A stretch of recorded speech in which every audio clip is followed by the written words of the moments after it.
मुखे बोलवी सद्गुरु बुद्धिदाता अहं भारहा वागवी कोण माथा जडो भावना रामदासी सदाती नमस्कार त्या ब्रह्मचैतन्यमूर्ती जरी जरी वणिधेनु आठवी वत्स नित्य जननी करीत कामे बालकापासी चित्त तदुपरी गुरुमाये लेकुरा ठेवी प्रेम श्री सद्गुरु रामानंद तुम्हा प्रणाम आहे तू जननी मदीय न कळे अज्ञान मीले करू घाली गे मज प्रेम पाखर सदा दूरी नको गे धरू प्रेमे बाहत मुक्त कंठ करुनी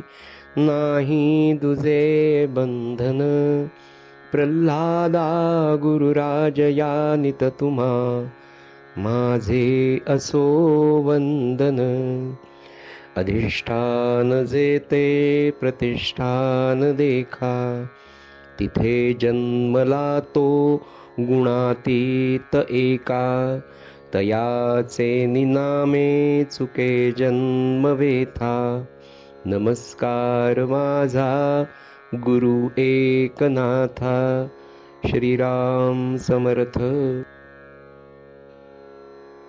सज्जनो, आपला कालचा विषय जो सुरू होता तो असा होता की भगवंताचं चिंतनच नाथ महाराज जवळपास 200 सव्वा 200 205 206 ओव्यापर्यंत भगवंताविषयीच बोलतायत, भगवान गोपाल कृष्णाविषयीच सांगतायत ते. तर तो विषय आपला असा सुरू होता की भगवंतानी त्याच्या संपूर्ण जीवनचरित्रामध्ये कडे पाहताना लक्षात येतं की त्यांनी अधर्माने धर्म तारलाय, अनेमानी नेम व्यवस्थित केलाय, संग करून संघाचा परित्याग करायला लावला, भोगातून योग शिकवला, योग प्रस्थापित केला आणि भोगामध्येच मोक्षाचा आनंद, मोक्षाची वाट त्यांनी दाखवलेली आहे. अशी 4-5 मुख्य सूत्र नाथ महाराज आपल्याला भगवंताच्या एकूण व्यक्तिमत्वाविषयी, विभूतिमत्वाविषयी सांगताना आपल्याला सांगतात. हे सगळं शेवटी चिंतन कशासाठी आहे या नाथ भागवताचं? तर कोणत्याही भावाने, कोणत्याही कर्माने, कोणत्याही विचाराने आपल्याला भगवंताचं चिंतन करायचंय, भगवंताच्या जवळ जायचंय. कशासाठी जायचंय? तर अतिशय उच्च प्रतीचा आनंद आपल्याला जीवनभर प्राप्त करून घ्यायचा आहे. नवे नवे त्याच्यासाठीच आपल्याला भगवंतांनी मनुष्याचा जन्म दिला आहे. हे आपल्या मानवी जीवनाचं ध्येय आहे. अनेमाला नेम केलं, म्हणजे भगवंतांनी नेम केला होता. आपण काल पाहिलं की भगवंतांनी नेम केला की मी शस्त्र धरणारच नाही, पण भीष्माचार्याच्या बाबतीत आपण ते पाहिलं. अधर्माने धर्म वाढवला असं जेव्हा आपण म्हणतो तेव्हा अनेक ठिकाणी आपल्याला असं वाटतं, किंवा अकर्माने कर्म करून दाखवलं. आता हे अकर्म म्हणजे काय? पहिल्यांदा तर आद्य शंकराचार्य सांगतात की अकर्म म्हणजे कर्मच न करणं. पण त्याचा दुसरा अर्थ सज्जन हो इतका सोपा आणि चांगला सांगितलाय की कर्म, मी स्वतः ते कर्म करतो ही भावनाच जेव्हा नाही त्याला अकर्म असं सांगितलं. थोडासा सिद्धांताचा भाग आहे, पण तो आपण जाणून घेऊ, कारण बऱ्याच गोष्टी आपल्याला या अध्यात्म क्षेत्रामध्ये, किंवा हे आपण सगळं वाचन वेगवेगळं जे करत असतो तेव्हा बऱ्याच संकल्पना आपल्या स्पष्ट नसतात. काही काही संतांनी, काही काही संत महात्म्यांनी, काही लेखकांनी, जाणकार विद्वान अध्यात्म क्षेत्रातल्या लोकांनी फार छान छान व्याख्या सोप्या सोप्या आपल्याला समजतील अशा करून ठेवलेल्या. तेव्हा मी कर्म करतो म्हणजे भगवान अभोक्ता आहे, अकर्ता आहे असं जेव्हा म्हटलंय, तो अकर्म करतो, तर याचं सोपं अर्थ की त्याच्यामध्ये, भगवंतामध्ये ती भावनाच नाही की मी काही करतोय. त्याचं मूळ कारण काय आहे? तर तिथे देहबुद्धीच नाहीये. तिथे मी नाहीच आहे. मी काही करतो, मला काही भोगायचं आहे, मला काही कर्म करून काही प्राप्त करून घ्यायचं आहे. अभोक्ता आहे की त्याच्यापासून त्याला फळाची अपेक्षा नाहीच आहे. भगवंताच्या संपूर्ण जीवनचरित्रामध्ये जेव्हा आपण पाहतो, तेव्हा बघा तुम्ही की बालपणापासून भगवान गोपाल कृष्णाच्या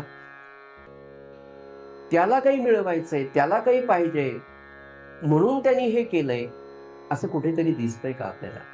म्हणजे अगदी बालपणापासून त्याच्या पाहिलं की त्याच्या घरी 9 नंदाचा मुलगा होता ना तो. नंद म्हणजे तत्कालीन परिस्थितीमध्ये ज्याच्याकडे गायींची संख्या जास्त, तो अतिशय श्रीमंत. आणि गोकुळातला नंद, यशोदा, हे जे दाम्पत्य होतं, या नंदाकडे त्या काळामध्ये 9 लक्ष गायी होत्या. गायी, त्यांची वस्त्र ते अजून जर आपण पाहिलं तर केवढा 9 लक्ष गायींचा मालक असलेल्या नंदाच्या घरामध्ये भगवान गोपाल कृष्ण जातात, राहतात. तर तिथे दुधादह्याला काहीच कमी नव्हतं. बरं, लेकरू तर काय मला सांगा, जगाला आवडणारं लेकरू जर यशोदेला मिळालेलं असेल, तर तिने त्याला काही खाय प्यायला कमी केले असेल का? त्याला काही दूध, लोणी मिळत नव्हतं का? तरी आपण त्याच्यावर चोरीचा आरोप करतो. सगळा समाज भगवान गोपाल कृष्णाला चोरीचा आरोप करतो. त्याला तर काही लोणी खायचंच नव्हतं, पण या माझ्या गोपांना ते मिळावं ह्याच्यासाठी म्हणून त्यांनी हे प्रकरण सुरू केलं. याच्यातून सद्य परिस्थितीमध्ये आपण एवढंच लक्षात घ्यावं, ज्याला लोक जास्त शिव्या देतात तो खरंच चांगलं काम करतो. न खाऊंगा न खाने दूंगा असं म्हटलं तर त्याच्या विरुद्ध किती लोक बोलाय, सगळे जगातले लोक एकत्र होत आहेत, हे पण भान आपल्याला ठेवणं गरजेचं. भगवान गोपाल कृष्णाला समाजाने सोडलं नाही. त्याच्यापेक्षाही त्रेतायुगातला आदर्श असलेला तुमचा माझा आवडता राम, त्या रामावर नवे नवे तो तर वंदनीय आहे. सज्जन हो, माता सीता, जानकी माता केवढी पवित्र हो. पूर्ण चरित्र सीतेचं एक फार सुंदर चॅप्टर एकाने लिहिलेलं आहे. ते वाचताना माणसाच्या डोळ्याला फक्त धाराच लागते की तिचा जन्मच धरणीतून झाला हो, आणि शेवटी धरणीतच गेली. संपूर्ण जीवन किती पवित्र आहे, तरीही तिच्यावर लोकांनी आक्षेप घेतले. मग लोक, समाज श्रेष्ठ आहे का ते व्यक्तिमत्व श्रेष्ठ आहे, याचं कायम भान पुराण काळापासून सद्यस्थितीपर्यंत नवे नवे भविष्यात सुद्धा आपण सगळ्यांनी ठेवलं पाहिजे. की ज्या आंब्याला खूप आंबे लागलेले असतात, त्याला लोक दगड मारणारे खूप असतात. स्वतःला काहीच नव्हतं, अभोक्ता होता तो. कशाच्याच फळाची, म्हणून एका ठिकाणी तर एवढी सुंदर अवाप्त सकला काम अशी उपमा थोर संत महापुरुषांनी, ऋषी मुनींनी, अत्यंत विद्वान लोकांनी भगवंताचं वर्णन करत असताना एका ग्रंथामध्ये भगवंताला अवाप्त सकला काम असं म्हटलंय. तर अवाप्त सकला काम म्हणजे काय? अवाप्त सकला काम म्हणजे ज्याच्या सगळ्या इच्छा, ज्याच्या सगळ्या वासना पूर्ण झालेल्या आहेत, तृप्त झालेला आहे, असा जो असतो त्याला अवाप्त सकला काम असं म्हणतात. ज्याचं मुळातच पोट भरलेलं आहे, काहीच नकोय हो त्याला, घर नाही, दार नाही, काहीच नाही. नरेंद्र मोदी नाही, यांच्यासाठी पैसे ठेवतो बाबा बाजूला म्हणून त्याला पैसे खायचे. मला नरेंद्र मोदींचं समर्थन करायचं का? हो, करायचं, असं मी म्हणेन. टाकाला जाऊन भांडं लपवण्याचा काहीच प्रश्न नाहीये. आपण कुठल्या याचा पण एका सद्ग्रस्ताचा, एका चांगल्या काम करणाऱ्याचा बेस आपण पहा. सगळी नीती आज आपण तर अगदी डोळ्यांनी पाहिली तर सगळी भगवान श्रीकृष्णाची नीती आपल्याला आपल्या राष्ट्रामध्ये, परराष्ट्र धोरणामध्ये पाहायला मिळते. हे पण आपण शिकणं गरजेचं आहे. आजचा विषय हा आहे का? हा धर्माचाच विषय आहे. भगवान गोपाल कृष्णाचं नुसतं गोकुळातलंच वर्णन, गोपींचंच वर्णन इतकं रंगून सांगितलंय. पण तो भगवान योगेश्वर, ज्या भगवंतानी गीता सांगितलं, सज्जन हो, नम्रपणे सांगतो, भगवान गोपाल कृष्णाचं खरं चरित्र जर काही असेल तर गीता आहे. गीता हे भगवान गोपाल कृष्णाचं आत्मचरित्र आहे, आत्मचरित्र. म्हणजे हे जे मी तुम्हाला सगळं सांगतोय ना, की तो निष्काम होता, त्याला कर्माची फळाची आशा नव्हती. नमे कर्म फुले नमे कर्म फुले स्पृहा, असं जे म्हटलंय ना गीतेमध्ये, ते त्याचं जीवन आहे. यदा यदा ही धर्मस्य, त्याचं जीवन आहे. परित्राणाय साधूनाम, त्याचं जीवन आहे.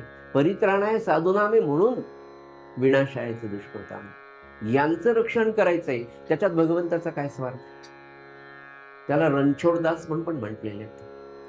त्या संपूर्ण चरित्रामध्ये आपण पाहतो, अनेमाला नेम केलं, अधर्माला धर्म करून दाखवलं. काल आपण कर्णाचं उदाहरण पाहिलं. अधर्माने धर्म वाढवला.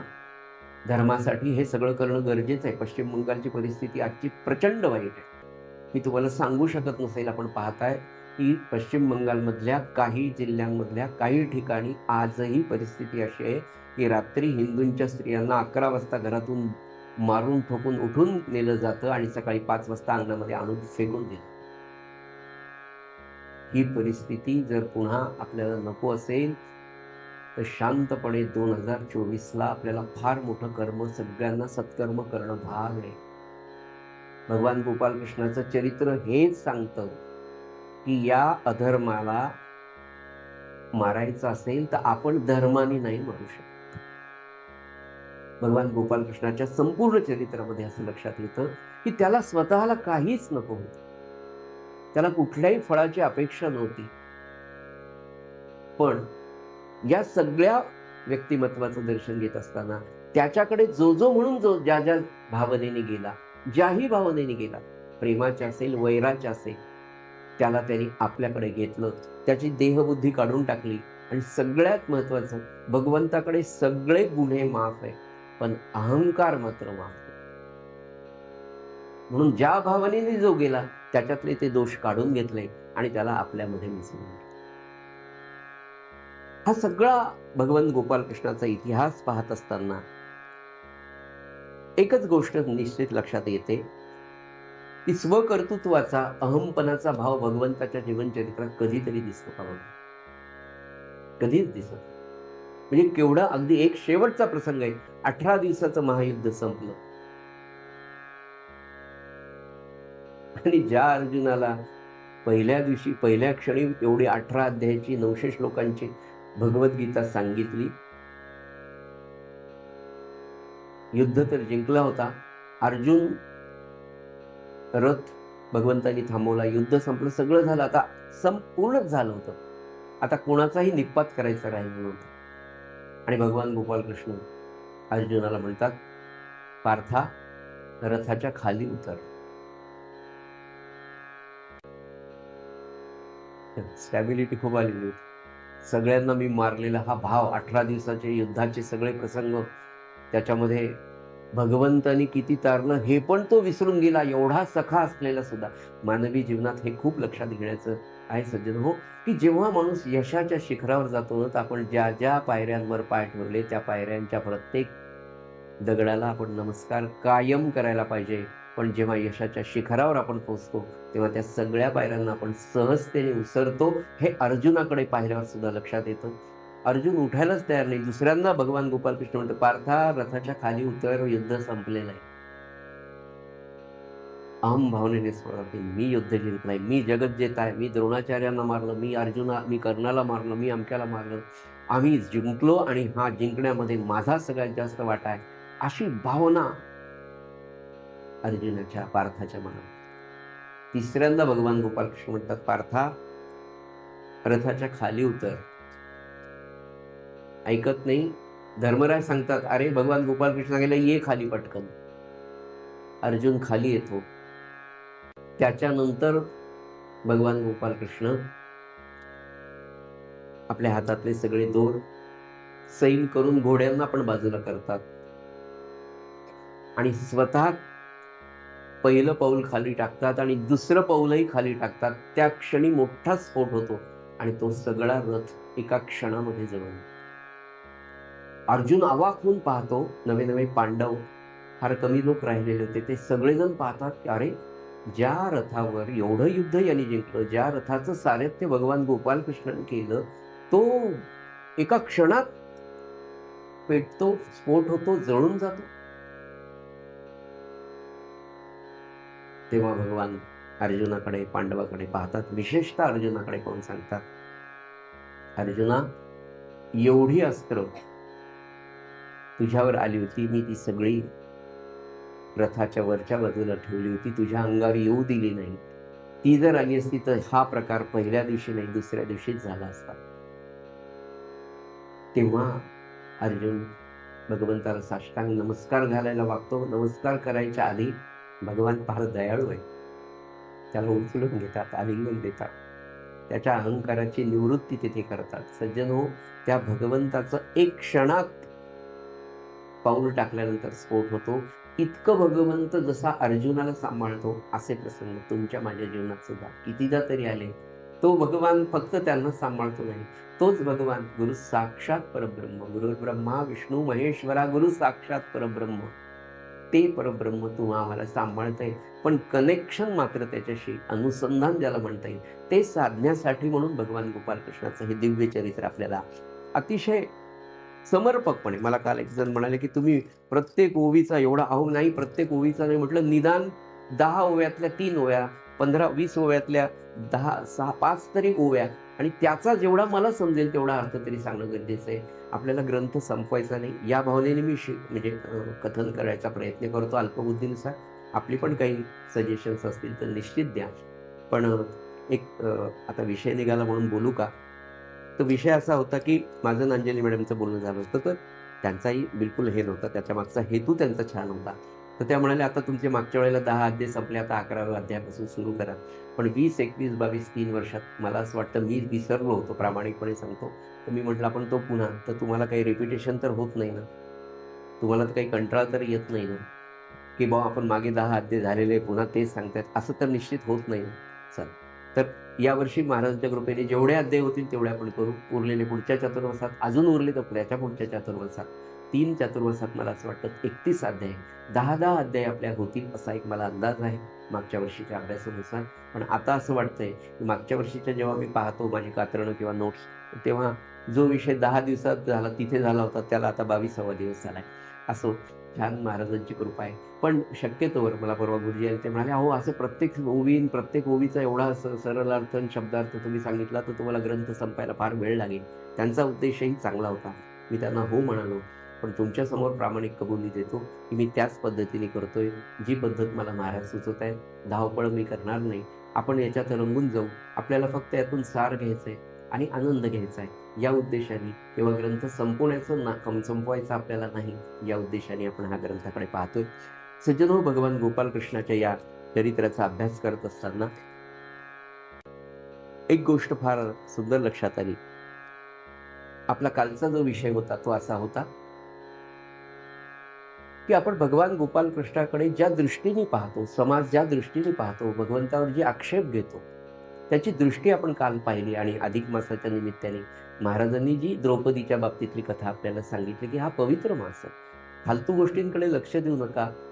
आपण फक्त विषयाच्या अधीनच राहून जो विचार करतो तो कसा चुकीचा आहे, आपली दृष्टी चुकीची आहे. मग आता ही दृष्टी चुकीची आहे म्हणजे नेमकं काय आहे? शास्त्र याला काही प्रमाण आहे का?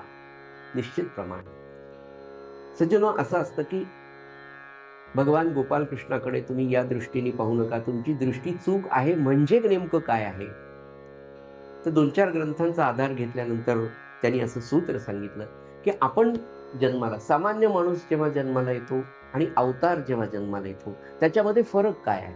तर सामान्य मनुष्य जेव्हा जन्माला येतो तेव्हा आपल्या सगळ्यांना हे माहिती आहे की जेव्हा आपल्या अनेक जन्मांचं संचित चित्रगुप्ताकडे जातं आणि तेव्हा जेव्हा पाप आणि पुण्य हे समसमान होतं, त्याच वेळेला you are eligible for the human Bing.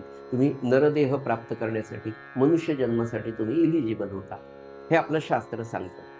आणि मग जेव्हा सामान्य माणूस तुमच्या माझ्यासारखा जन्माला येतो तेव्हा त्याचं संचित असतं आणि त्या संचितातून एक प्रारब्ध, म्हणजे काही चांगल्या गोष्टी, काही वाईट गोष्टी, म्हणजे तुम्हाला क्लेशकारक असणाऱ्या सुख दुःखाच्या गोष्टीचं एक गाठोडं तयार करून एवढ्या जन्मापुरतं तुमचं प्रारब्ध असतं आणि तुम्ही जन्माला येता.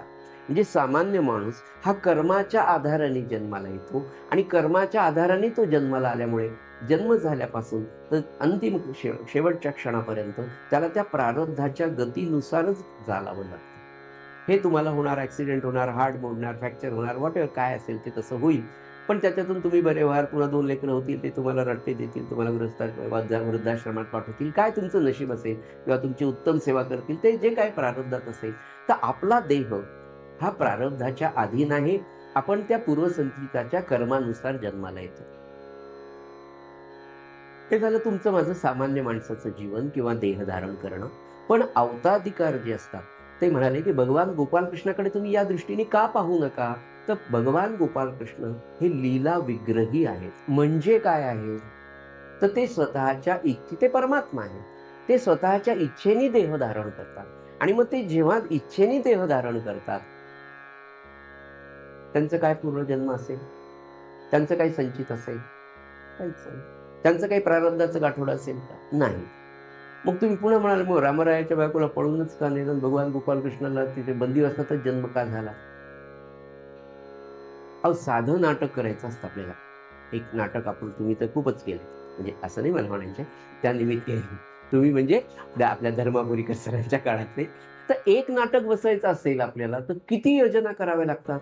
किती योजना कराव्या लागतात? एक छोटी स्टोरी सरांनी लिहून द्यावी, मग आपण ते पात्र निवडावे, मग ते यावं, प्रॅक्टिस केवढं म्हणजे एक 3 तासाचं नाटक करण्यासाठी 6 महिन्याची कन्सेप्ट, 6 महिन्याची तयारी. मग भगवान गोपालकृष्णाला किंवा रामरायाला किंवा वामनाला अवतार घ्यायचा एका कार्यासाठी, तर मग काहीतरी स्टोरी त्यांना करावंच लागेल, की बाबा हा आहे, हा जन्माचा रावण आहे, मग त्याच्यासाठी काय करायचं, मग त्याच्याकडनं पाप करणं. शिशुपालाचे आपण सुंदर चरित्र आहे, की शिशुपालाला ते म्हणजे होऊ द्या. पाहत राहतात नरेंद्र मोदी नुसतं, काहीच बोलत नाही. होऊ द्या, होऊ द्या, होऊ द्या.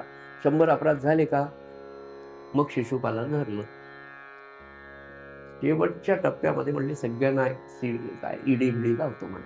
त्यांच्या फाईल्स जमा कराव्या लागतात, त्यांचे पुरावे करावे लागतात. हे भगवान गोपालकृष्णाचं चरित्र आहे. तसं असं काय असणार? तर मग भगवान गोपालकृष्णाला प्रारब्ध नाही. आणि दुसरं मी म्हटलं की तो थोर मुनी सांगतायत की तो अवाप्त सकला काम. त्याला त्याची काहीच इच्छा नाही ना. त्याला काही वासनाच नाही. त्याच्या सगळ्या वासना, त्याच्या सगळ्या इच्छा संपूर्ण झालेल्या आहेत. असा पूर्ण तृप्त माणूस. मला सांगा, आपण जेवल्यावर आपल्याला किती छान हापूस आंब्याचा रस आहे, आपण घेतो का? खूप आवडतोय, पण नुकतंच जेवण झाले. तर आपली अवस्था एक तासाभरापुरती तेवढी असते.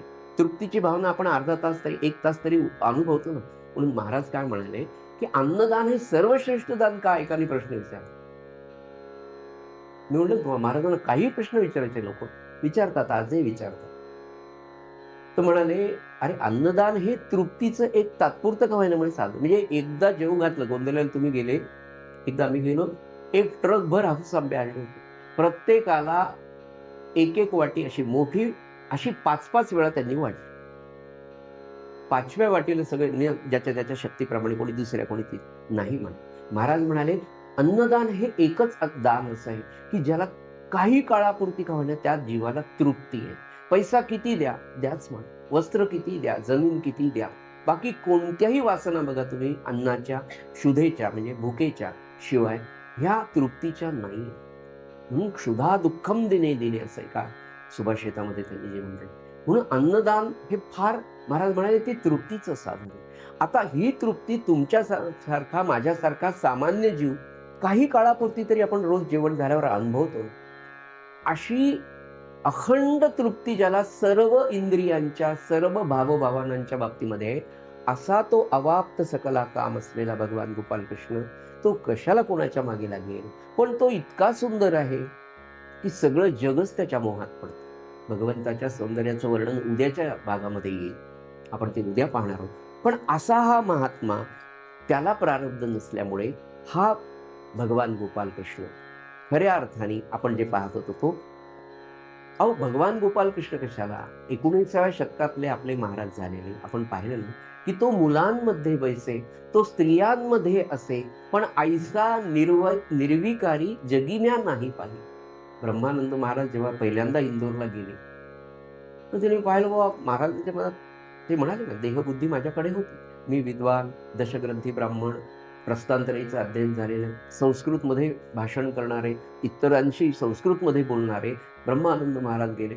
भाऊसाहेब मोडक त्यांना म्हणाले, चला एक महात्मा आहे. त्याच्या आधी सूचना मिळाली होती की तुझा सद्गुरू इंदोरमध्ये. तिथे गेले, त्यांनी पाहिले की बायका बसलेल्या, आणि बायकामध्ये एक माणूस हा तरुण माणूस नुसतीच लंगोटी घालून बसला आणि कसा बसला म्हणाले, काय भाषा आहे म्हणे, साध्या मराठी भाषेत बोलतो. थोड्या वेळाने पाहिलं दुसऱ्याच्या कडे तर मुलांमध्येच खेळायला लागला म्हणाले. ब्रह्मानंद महाराजांना सुद्धा अशा प्रकारची माया, नवे नवे बुद्धीचं सावट आल्यामुळे ते सद्गुरूंना ओळखू शकले. असा महात्मा पुढे त्या वर्णनामध्ये त्यांनी सांगितले की जो मुलांमध्ये असे, स्त्रियांमध्ये बसे, पण ऐसा निर्विकारी जगी मी नाही पाहिला. हे जर ब्रह्मानंद महाराजांच्या माफ करा, आपल्या थोरल्या महाराजांच्या बाबतीत आपल्याला पाहायला मिळतं, तर त्याच्यावरून आपण भगवान गोपाल कृष्णाची व्यक्तिमत्वाची, विभूतिमत्वाची निश्चित आपल्याला जाण येऊ शकते. आणि त्याचं उत्तम प्रतीक गोंदवल्याला ब्रह्मानंदांनी समाधी बांधली 1914 साली, आणि कुर्तकोटीने तो भगवान गोपाल कृष्ण आणून दिला. ब्रह्मानंद महाराज म्हणाले, हा इथे वर महाराजांच्या समाधीच्या वर गोपाल कृष्णालाच बसायचं. तर ते म्हणाले, सगळे त्या काळचे लोक म्हणाले, अहो यांनी आयुष्यभर रामाचं सांगितलं, रामाचं जप देऊन तुम्ही गोपाल कृष्णाची मूर्ती तीही समाधी मंदिरात का? तर म्हणाले, महाराजांचं सगळं जीवनचरित्र भगवान गोपाल कृष्ण सारखंच आहे. ते काय बोलले काय नाही सगळं सगळं सगळं म्हणाले, ते भान तुम्हा आम्हाला राहावं. बरं, दुसरं, त्याच थोरल्या महाराजांनी रामानंद महाराजांची मूर्ती खेरड्याला स्थापन करायच्या वेळेला सांगितलं. तिथे आपल्याला ते दिसतं, तिथे बालकृष्ण आहे वर आणि त्याच्या पायथ्याशी रामानंद महाराजांची वर. मी जसा तसा माझा शिष्य राहायला पाहिजे. माझी समाधी आहे ना, त्याच्यावर गोपाल कृष्ण आहे. काय किती, मला सांगा, किती विलक्षण गोष्ट आहे. आणि आपला सद्गुरू आपल्या शिष्याच्या पादुका स्थापन करतो, आपला सद्गुरू आपल्या शिष्याची मूर्ती स्थापन करतो, तिथे पण वर बालकृष्णच आहे. पुन्हा आपल्याला ते भान आहे, हे माझं गोंदावलं आणि हे माझं खेरडा. केवढी उच्च परंपरा या संप्रदायामध्ये सकल संतांचा. आता मी या परंपरेचा म्हणून याची माहिती मला थोडी जास्त असल्यामुळे सांगतो. अनेक संतांची सुद्धा माहिती मी सांगण्याचा प्रामाणिक प्रयत्न करतोय, पण मला जेवढी आहे तेवढी सांगतो. असो, विषय असा होता की इतक्या प्रकारची, सगळ्या प्रकारची भोगवृत्ती आपल्याला दिसते. संघापासून निवृत्त केलं, भोगातून मोक्ष आणि भोगातून योग शिकवला. याच्यासाठी फक्त थोडक्यात एकच वाक्य सांगतो, गोपींची सगळी उदाहरणं आपण जर पाहिली, जेवढे म्हणून आपल्या मनात विकल्प असतील, याचं उत्तर या 3 याच्यामध्ये आहे की संग करून त्यांनी निसंग केलं, भोगातून योग शिकवला आणि भोगातूनच मोक्षाप्रत, मुक्तिपदाप्रत भगवंताने अनेकांना नेलं. आजही तो भगवंत केवळ त्याच्या नामाच्या आधाराने आपल्याला निष्काम करतो. म्हणून समर्थ म्हणाले, मुखी राम त्या काम बाधू काम म्हणजे वासना, काम बाधू शकेल, वासना जळून जाते म्हणाले. आणि म्हणून हा भगवान गोपाल कृष्ण ज्या म्हणून गोष्टी आपल्याला त्याच्या जीवनचरित्रात पाहायला मिळतात, त्यामध्ये निष्कामता, अभोक्तेपण, अकर्तेपण, कर्म फळाची आशा नाही. अशामुळे भगवान गोपाल कृष्णाचं सगळं चरित्र पाहत असताना सज्जन हो, जगातला खरा जर गृहस्थाश्रमी कोण असेल तर भगवान गोपाल कृष्ण. अति उत्तम असा संन्यासी जर कोणी पाहायचा असेल तर तो भगवान गोपाल कृष्ण. आणि केवळ अनेक सामान्य अज्ञानी जीवांचा उद्धार करणं हे भगवान गोपाल कृष्णाच्या जीवनचरित्रातलं सगळ्यात मोठं कर्म आहे. आपण त्याला गृहस्थाश्रमी समजलं, आपण त्याला अतिउच्च दर्जाचा संन्यासी पण समजलं, पण खरं सगळ्या त्रैलोक्यात जर नैष्टिक ब्रह्मचर्य, अगदी अनेक ग्रंथांमध्ये हे वाक्य आलेलं आहे, त्याच्या आधारे मी कॉन्फिडेंटली तुम्हाला सांगतो, अनेक ऋषी मुनी, महात्म्य, संत त्यांनी सांगितलं की त्रैलोक्यातला नैष्टिक ब्रह्मचारी जर कोणी असेल तर भगवान गोपाल. याचं उत्तर आपल्याला भगवान गोपाल कृष्णाच्या चरित्रामध्ये पाहायला मिळतं. परवाचा प्रसंग आपण जो पाहिला की अश्वत्थाम्याने ब्रह्मास्त्र सोडलं आणि तो दाह इतका होता. विचार करा, एक क्षेपणास्त्रच आहे ते, त्याचा दाह किती असेल, आणि त्याचा सगळ्यात मोठा दाहाचा परिणाम तो उत्तरेच्या गर्भावर होत होता, तिला त्रास होत होता. त्यावेळेला भगवान गोपालकृष्णाने एक प्रतिज्ञा केलेली आहे, महाभारतामध्ये ती सांगितली जाते. भगवान गोपालकृष्णाने तिला संरक्षण देण्याचं ठरवलं. नवे नवे ते संरक्षण त्यांनी केलंच. तेव्हा भगवान गोपालकृष्ण असं म्हणाले की मी जर आयुष्यभर ब्रह्मचर्य पाळलं असेल तर उत्तरेच्या गर्भाला धक्का लागणार नाही. आणि आपण पुढचा सगळा इतिहास पाहिला की परीक्षितीचा जन्म झाला, त्याचं नाव परीक्षिती ठेवलं आणि परीक्षितीने केलेले कार्य हे महाभारतामध्ये सविस्तरपणे आहे. इथे भगवान गोपालकृष्ण हे खऱ्या अर्थाने नैष्टिक ब्रह्मचारी होते, हे पुनश्च सिद्ध होते. सज्जनो, अशा या नैष्टिक ब्रह्मचार्याला, संन्यासाला, आदर्श अशा गृहस्थाश्रमाला त्याचं वर्णन करत असताना फार सुंदर नाथ महाराजांनी वेगवेगळ्या ओव्या वापरून वर्णन केले. त्या सगळ्या घेणं शक्य नाही, पण त्या सगळ्या समजून घेण्याच्या आधी पुन्हा एक छोटीशी प्रस्तावना मला करावा लागते, किंवा एखादा विषय तुमच्यापर्यंत मला समजून सांगण्यासाठी, की भगवान गोपालकृष्णाच्या व्यक्तिमत्वाचं, विभूतिमत्वाचं वर्णन पुढे नाथ महाराज करणार आहे. तत्पूर्वी तुमचा माझा एक कायमचा अनुभव असा आहे आतापर्यंतच्या जीवनामध्ये, की आपण अनेक मंदिरांमध्ये जातो, अनेक साधना केंद्रांमध्ये जातो. एवढंच कशाला, आपण बऱ्याच आपल्या सद्गुरू भक्तांच्याकडे म्हणा किंवा आपल्या अनेक नातेवाईकांकडे आपण जातो. आणि तेव्हा काही विशिष्ट मंदिरांमध्ये गेलो आपण, एक वेगळी प्रसन्नता. आज उत्तम तुम्हाला सांगतो की मी जालन्याच्या राम मंदिरात जा, खिरड्याला जा, गोंदवल्याला जा, देहूला जा, आळंदीच्या माऊलीच्या समाधी समोर जा, उत्सव नसताना विशेषतः जा, एकटे जा, म्हणजे कुटुंबासहित जा, आणि 2 मिनिटं फक्त तुम्ही त्या परिसरात प्रवेश करा. तुमचं अंतःकरण जर तयार असेल, नवे नवे आपल्यापर्यंत सगळ्यांचं तयारच, जातानाच आपले डोळे भरून येतात अशी अनुभूती काही ठिकाणी येते. काही ठिकाणी विलक्षण शांतता, प्रसन्नता, काहीच नसतं तिथे अगदी, पण ते जाणवतं. ही अनुभूती आपल्याला अनेकांच्या घरामध्ये सुद्धा बरेच वेळा येते, की ज्या घरामध्ये अतिशय उत्तम प्रकारची मनोवृत्तीने राहणारी माणसं असतात, अतिशय विशाल अंतःकरणाची, की जिथे दानधर्म आहे, जिथे मनाची मोठेपणा आहे, अन्नदान होतंय, नामस्मरण होतंय, नित्य उपासना होते, कुलधर्म कुलाचार होतोय, ज्यांच्या घरी देवाची पूजा अत्यंत पवित्रतेने, ध्यानमग्न होऊन, भावपूर्ण होऊन, अतिशय सुंदरपणे भगवंताला सजवलं जातं, नटवलं जातं, अशांच्या घरी देवघरात जा, त्यांच्या स्वयंपाकघरात जा, त्यांच्या दिवाणखान्यात, कुठेही जा तुम्ही, तर एक अतिशय छान शांतता आपल्याला पाहायला मिळते. तर याचं सूत्र काय मग? हे असं का होतं? अगदी इथून इथपासून तर मंदिरांपर्यंत, पवित्र तीर्थक्षेत्रांच्या बाबतीत असं का होतं? तर सज्जन हो, काय असतं बघा, की एखादा सामान्य मनुष्य जेव्हा कर्म करतो, मग ते वाईट असेल, चांगलं असेल, त्याचं सूत्र असं आहे की जेव्हा आपण एखादं कर्म करतो, आपण आता विशेषतः चांगल्या कर्माचाच विचार करूया, तर जेव्हा चांगली कर्म ज्या घरामध्ये सातत्याने होत राहतात, तर जेव्हा सामान्य माणूस ते कर्म करतो, तेव्हा त्या कर्माचे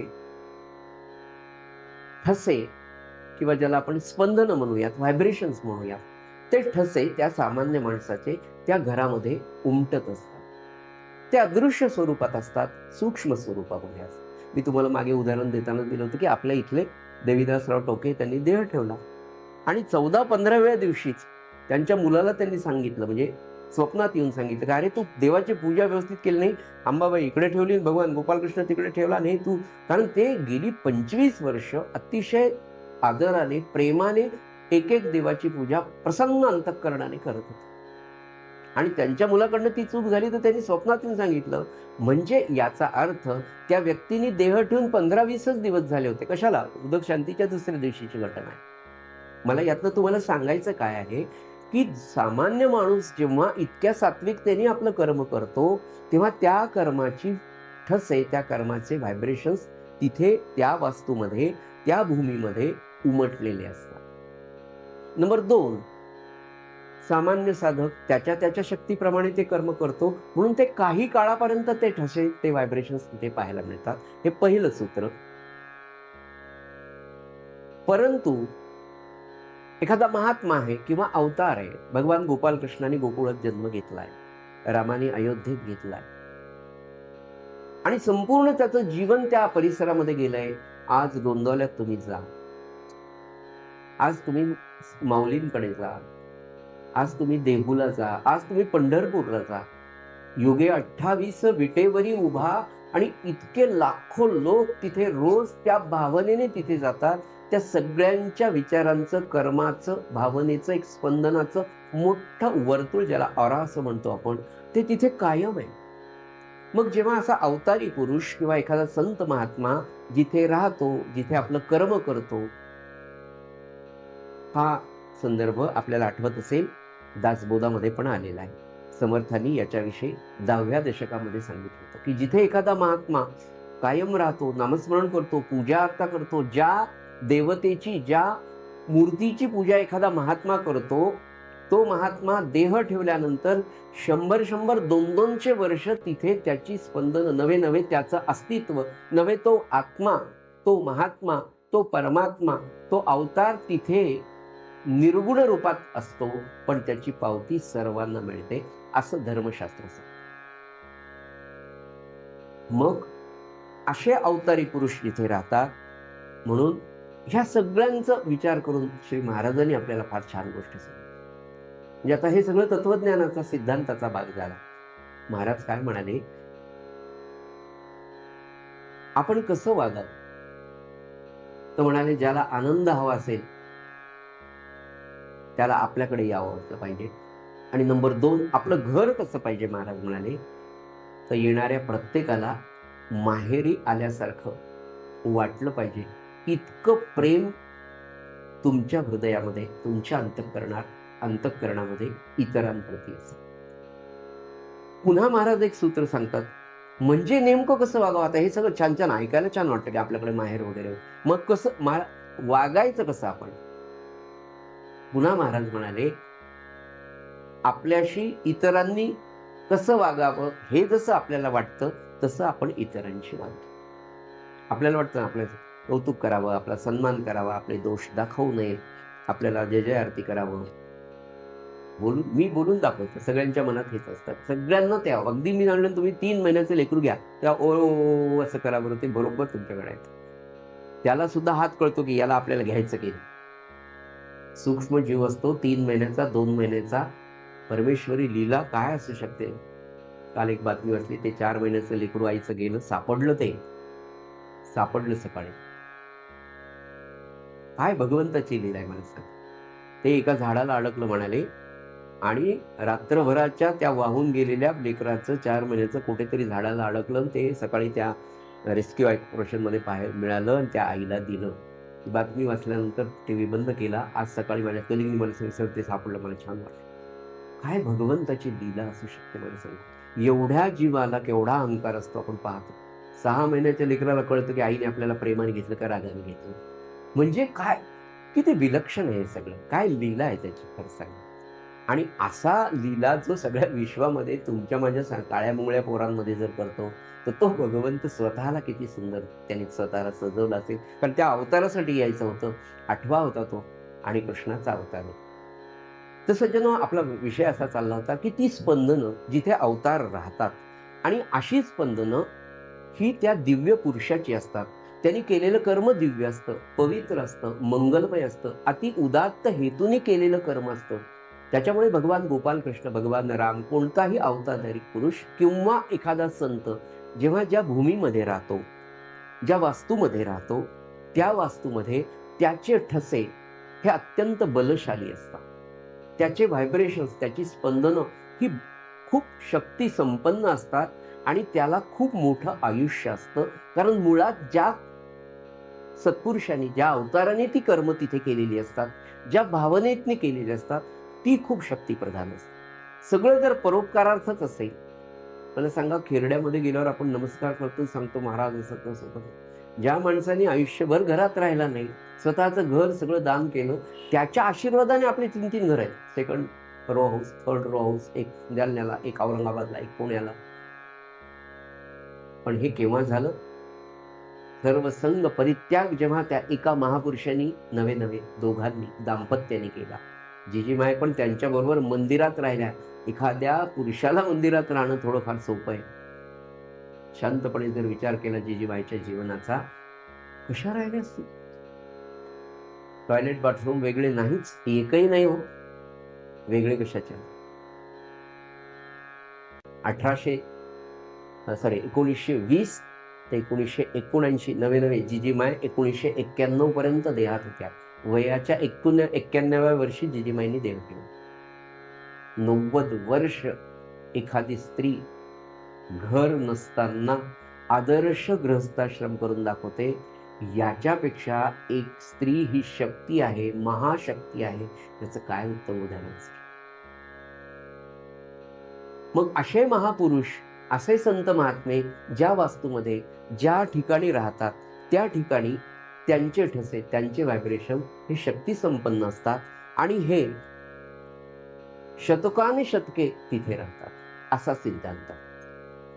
सज्जनो, याचं उत्तम उदाहरण जर पाहायचं असेल तर आजही अनेक मध्ये मागे 1-2 चॅनल्सला पण ती माहिती आली होती की पूर्ण मथुरा त्यांनी दाखवलं, पूर्ण वृंदावन रात्रीच्या वेळेला दाखवलं.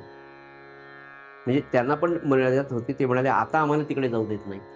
मथुरेचं, गोकुळाचं, वृंदावनाचं वर्णन की वृंदावनामध्ये संध्याकाळी 6च्या नंतर तुम्हाला तिथले सगळे सिक्युरिटी गार्ड्स काढून देतात. त्या वृंदावनामध्ये या अनेक भगवंताच्या नितांत भक्त असलेल्या अनेक गोपी भगवान गोपाल कृष्णांबरोबर अतिदिव्य, अति इंद्रिय, आपल्या कल्पनेच्या बाहेर अशा दिव्य लीला रासक्रीडा जिथे झाली, त्या ठिकाणी आज 5000 वर्षानंतर आपण तिथे राहू शकत नाही. इतक्या वेगवेगळ्या प्रकारचे मंजुळ स्वर, अतिशय दिव्य असा प्रकाश, अतिशय दिव्य अशा मंजुळ स्वर तिथे ऐकायला मिळतात की जे स्वर, जे सूर ऐकून तुम्ही वेडे होऊन जातात, पुन्हा तुम्ही नॉर्मल होत नाही, अशी अनेकांची अवस्था झालेली आहे. म्हणून वृंदावनातल्या त्या स्थळावर आजही लोकांना रात्री जाऊ देत नाही. सज्जन हो, भगवंताच्या व्हायब्रेशनचा, भगवंतांनी तिथे ज्या दिव्य दिल्या, एखादं वाईट कर्म एखाद्या व्यक्तीच्या हातातून एकदा जर झालं तर समाज त्या व्यक्तीला आयुष्यभर त्या कर्मानेच ओळखतो. भगवंताला इतक्या वर्षानंतर नवे कल्पांतापर्यंत त्याचं नाव राहणार आहे, तर ते कर्म अकर्म, निषिद्ध कर्म कसं असेल? आज असं सांगितलं जातं की गोकुळातल्या सुद्धा किंवा मथुरेतल्या सुद्धा त्या पवित्र भूमीवर जेव्हा आपण जातो तेव्हा मी तर म्हणेन गोकुळ, मथुरा, वृंदावन आणि कुरुक्षेत्र संपूर्ण भागवत छान वाचून जावं, श्रवण करावं आणि तो भाव घेऊन मग त्या स्थानावर. आजही कुरुक्षेत्रावर कुरुक्षेत्राची माती जर घेतली पाण्यात टाकली तर ती लाल होते. ती म्हणाली लाल मातीच आहे, पण ती लाल माती, केवढं सैन्य, किती जणांचा निपात, किती रक्तपात, आजही कुरुक्षेत्रावर तुम्ही झोपू शकत नाही, रात्रीच्या वेळेला राहू शकत. आता एक विज्ञानाचा प्रयोग असा सुरू आहे की जुन्या सगळे व्हॉइस रेकॉर्ड्स केले जातात, तर भगवंताची गीता रेकॉर्ड करण्याचा प्रयत्न काही जर्मन शास्त्रज्ञांचा चाललाय कुरुक्षेत्रावर येऊन.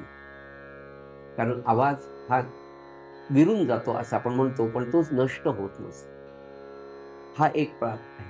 तर मला हे सांगायचंय की ती बलशाली, केवढा मोठा कुरुक्षेत्रावर संहार झाला, त्या संहाराचं 5000 वर्षानंतर सुद्धा नकारात्मकतेच्या दृष्टीने आज आपल्याला पाहायला मिळतं. तर जिथे भगवंताच्या लीला झाल्या ते किती दिव्य स्थान असेल, कारण त्याचं तिथे ते व्हायब्रेशन्स आहे. सज्जन हो, भगवान गोपाल कृष्णांच्या संपूर्ण जीवनाचं, कर्माचं चिंतन जेव्हा आपण करतो, भगवंताच्या अनुसंधानात आपण राहतोय, त्याच्या कर्माचं, त्याच्या लीलांचं चिंतन केल्याने काय होतं आणि का होतं? तर भगवंताच्या लीलांच्या चिंतनाने, कारण ते कर्म, त्या लीला ह्या अति दिव्य भावनेने आणि भगवंताने केल्या, त्याच्या चिंतनात जेव्हा राहता तेव्हा आपली देहबुद्धी हळूहळू क्षीण होत जाते. आणि हे देहबुद्धी क्षीण झाल्यानंतर त्या सूक्ष्म शुद्ध अंतःकरणामध्ये भगवंताच्या लीलांचे इम्प्रेशन्स उमटायला सुरुवात होते. आणि हे अंतःकरण जेव्हा भगवंताच्या संपूर्ण त्या दिव्य अशा कर्मांनी, दिव्य लीलांनी भरून जातं, तेव्हा हळूहळू भगवंताच्या साक्षात्काराला सुरुवात होते. आणि एकदा का भगवंताचा साक्षात्कार झाला तर भगवंताचं दर्शन, नित्य सहवास साधकाला होतो. पण हे सगळं सांगत असताना नाथ महाराज पुढे म्हणतात की त्या भगवान गोपालकृष्णाच्या पवित्र कर्मांचं, पवित्र लीलांचं चिंतन इतकं का सुंदर आहे, तर ते म्हणाले भगवंतानी जे काही कर्माचरण केलं, जे काही कर्म केलं, त्यामध्ये त्याची भावना ही केवळ सामान्य अज्ञानी जीवांना या भवसागरातून पुढे न्यायचं, या दुःखातून त्याला पुढे लोटायचं. या संपूर्ण भगवान गोपालकृष्णाच्या चरित्रामध्ये एक भावना तीव्रतेने दिसते की भगवंतांनी कधीच काही अपेक्षा केली नाही. पुन्हा पुन्हा मी तेच सांगेन की भगवंताचं खरं आत्मचरित्र जर काही असेल तर ती भगवद्गीताच. तरीही आपण त्यांना सकाम असं म्हणतो, भगवान गोपालकृष्णाला सकाम म्हणतो. ज्याच्या चिंतनाने, मी तर म्हणेल भगवंताच्या विषय भोगाच्या चिंतनाने, मननाने अनेक संन्यासी आणि ब्रह्मनिष्ठ असलेल्या साधकांना मोक्षाची प्राप्ती झाली. ते स्वतः निष्काम झाले, वैरागी असलेले, बैरागी असलेले, ज्ञानसंपन्न असलेले, संन्यासी असलेले ते भगवंताच्या विषय भोगाचं चिंतन मनन करतात आणि ते मुक्त दशेला प्राप्त होतात. दुसरं, नाथ महाराज म्हणतात की भगवंताच्या, श्रीकृष्णाच्या केवळ नामस्मरणाने जर वासना जळून जाते, काम जळून जातो, तर तो भगवान सकाम असेल का? तो श्रीकृष्ण सकाम असेल का? म्हणून त्याच्या लीलांचं चिंतन करता करता माझं हे सगळं आयुष्य, नाथ महाराज म्हणले, अतिशय आनंदाने गेलं. पुढे नाथ महाराजांची भावना इतकी उदात्त आहे सज्जन हो, ते असं म्हणाले की भगवंत इतका दयाळू आहे की तो जेव्हा निजधामाला जायला निघाला, आयुष्यभर म्हणजे साधारण माझ्या माहितीप्रमाणे 121 ते 125 वर्षांचं आयुष्य भगवान गोपालकृष्णाला मिळाले. निजधामाला जायच्या दिवशी, त्याच्या आधी उद्धवाला ज्ञान दिलं, सांगितलं, सगळं हा मोठा विषय आहे, तो तेवढा सांगत मी शेवटच्या टप्प्यात येतो. निजधामाला जाताना भगवंतांनी विचार केला की आता मी तर सगुण देह सोडून जाणार, मग या सगळ्या संसारी जीवांना हा भवसागर कसा तारून जाता येईल. म्हणून त्या भगवंतानी एक त्याच्या कीर्तीची नाव तयार, कीर्ती रूपाची एक नाव तयार केली. ही नाव घेऊन नाथ महाराज म्हणतात की ही कीर्ती रूपी म्हणजे त्याच्या लीलांच्या चिंतनाची, त्याच्या कीर्तीच्या चिंतनाची नाव घेऊन तुम्ही या संसार सागरात, या भवसागरामध्ये आनंदाने तरून जा म्हणाले. ही नाव, याचं वैशिष्ट्य नाथ महाराजांनी फार सुंदर अधोरेखित केलंय. नाथ महाराज म्हणाले भगवंतांनी दिलेली त्याच्या कीर्ती रूपाची, त्याच्या लीलांच्या रूपाची, त्याच्या अनुसंधानाच्या रूपाची ही नाव कल्पांती सुद्धा बुडून जाईल असं कधीच शक्य नाही म्हणाले. कल्पांती ती तशीच राहणार आहे. त्या भगवंताचं चिंतन करत नाथ महाराज म्हणतात की हा संसार तुम्ही तरून जा. या संसार सागरातलं पाणी सुद्धा तुमच्या पायाला कधी लागणार नाही. म्हणजे नाथ महाराज म्हणतात अनेक सुख दुःखाच्या घडी येतील, पण त्याच्यातून तुम्ही निर्लेपपणे मुक्त दशेला प्राप्त व्हाल. शेवटी एकच ते सांगतात की त्याच्या चिंतनाने अंतःकरणातला मळ नाहीसा होईल. तो मल नाहीसा झाल्यानंतर तुमचं अंतःकरण सद्भावाने तयार होईल. अस्तिक्य बुद्धी, भगवंताविषयी प्रेम निर्माण होईल. हे प्रेम निर्माण झाल्यानंतर, पूर्ण सद्भाव वाढल्यानंतर तुमच्या अंतःकरणामध्ये भगवंत प्रगट होईल. आणि मग तुम्हाला ते आत्मदर्शन होईल.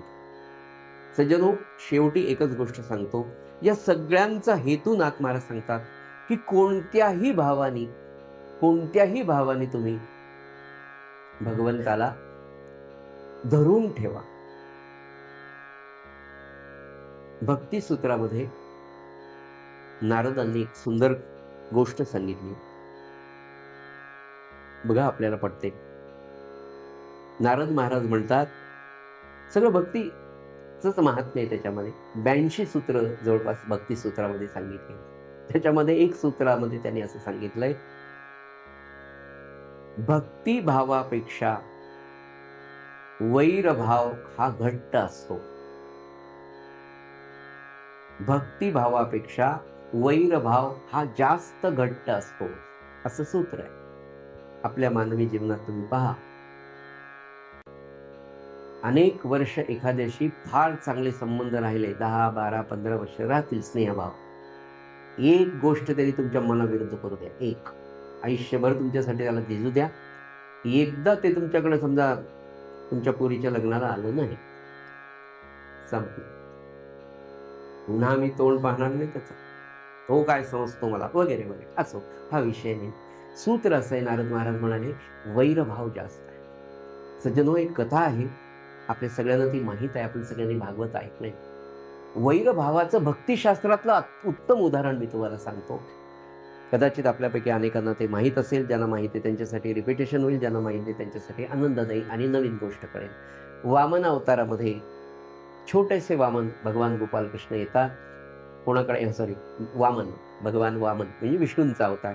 वामन अवतारामध्ये छोटे भगवान बलरामाकडे येतात, बळीराजाकडे येतात.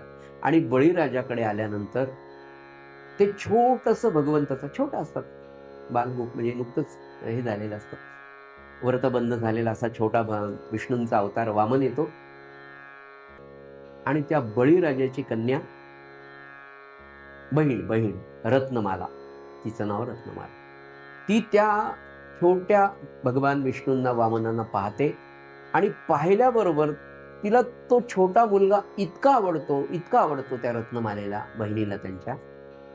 त्या क्षणी भगवंताला ती 1, 2, 4, 5 मिनिटं पाहते आणि पाहिल्याबरोबर तिच्या मनामध्ये, बोलत नाही काही नाही, तिच्या अंतःकरणामध्ये एक वात्सल्य भाव निर्माण होतो आणि तिलाच वाटतं की असं लेकरू मला पाहिजे आणि अशा लेकराला मी अंगावर घेऊन पाजावं. हा निर्मळ स्वच्छ वात्सल्याचा, मातृत्वाचा भाव रत्नमालेच्या मनात निर्माण होतो. आणि मग तो संवाद होतो बळीराजाचा आणि वामनाचा. आणि वामन म्हणतात की मला 3 हे जमीन दे, 3 पावलांची जमीन दे वगैरे. तो इतिहास आता मी तुम्हाला पटकन सांगत नाही, आपली प्रार्थनेची वेळ झाली याची मला पूर्ण काळजी आहे. तर ते जेव्हा संवाद होतो आणि मग एकदम वामन विराट रूप धारण करतात, एक दुसरा पाय, तिसरा पाय, आणि ते जेव्हा पाहते तेव्हा त्याच रत्नमालेच्या मनात अगदी थोड्या वेळानंतर एक भाव निर्माण होतो की याला मी मारून टाकलं पाहिजे. रत्नमालेच्या मनामध्ये थोड्या अंतराने, एकाच दिवशी, एकाच काळामध्ये थोड्या अंतराने 2 भाव निर्माण झाले, पण ते भगवंताच्या साठी निर्माण झाले. भगवंताला पाहिल्याबरोबर वात्सल्य भाव आणि दुसरी वासना निर्माण झाली, दुष्ट वासना, क्रूरतेची वासना, की याला मारून टाकलं पाहिजे कारण यांनी माझ्या वडिलांना संपवलं वगैरे वगैरे. काय असेल, मला सांगायचं की वैरभाव, नारद सांगतायत की भक्तिभावापेक्षाही वैरभाव जास्त आहे, पण तोही आपल्याला टिकत नाही, आपल्याला त्याचं घ्यायचं नाही. मला सांगायचं, भक्ती सूत्र सांगायचंय, हे दोन्ही भाव निर्माण झाले वामन अवतारानंतर कितीतरी वर्षांनी भगवान गोपाल कृष्णाचा अवतार झाला. आणि मग ती जी रत्नमालेची वासना होती ती पुतनेच्या रूपाने तिथे आली. भगवंतानी तिची ती वासना, म्हणजे म्हटलं ना, संग केला त्यांनी, त्या संघातून तिला निसंग केलं. तिची इच्छा होती की या लेकराला आपण पाजावं, तीही इच्छा भगवंतानी पूर्ण केली. भगवंताचे ओठ लागले आणि त्याला मारावं म्हणून ती त्या याने आली होती, पण भगवंतानी तिचाही उद्धार केला. सज्जनो, यातनं लक्षात घेण्यासारखं की भगवंताशी जोडून राहणं फार महत्वाचं. रावणाने सुद्धा तेच वैरभावाने केलं, पण भगवंत इतका दयाळू आहे. पण सूत्र लक्षात घ्या, भक्तिशास्त्रातलं सूत्र असं लक्षात की भगवंताशी जोडून राहणं. म्हणून सत्संगती, सद्वासना, सद्विचार, सत्संग हे फार गरजेचं आहे. हेच शिकण्यासाठी नाथ महाराज आपल्याला त्यांच्या आवडत्या अशा अभंगामध्ये सांगतात. ही सत्संगती राहण्याचं उत्तम साधन आपल्या सद्गुरूंनी आपल्याला जे सांगितलंय ते म्हणजे नाम. आणि ते कसं? झालेली सेवा श्रींच्या चरणी अर्पण करूया. थोडा उशीर झाला. प्रार्थना करूया आणि थांबूया. श्रीराम समर्थ.